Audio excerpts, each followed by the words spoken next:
This is the Starlux Games Cosmic Kick the Can. The company sent this to me so I could check it out. This is a really cool item. This is basically like glow-in-the-dark kickball. This is what the packaging looks like here. Very cool packaging. And then we'll open it up right here. I already cut the tape on here, so we'll open it up. It's got this cool alien die right here. Then you open it up, and this is what you have inside here.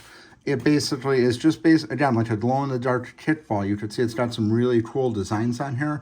And then we're just going to have to take off the battery thingy right here. And this takes the LR44 batteries. So it's going to take 3 LR44 batteries. What's really cool is the company gives them to you. But if you have to replace it, LR44s are very easy to find. Very easy to replace batteries, too. So it just has a little screw right here. Unscrew it, put your 3. These are like the watch batteries, the real small ones. So then basically just turn it on.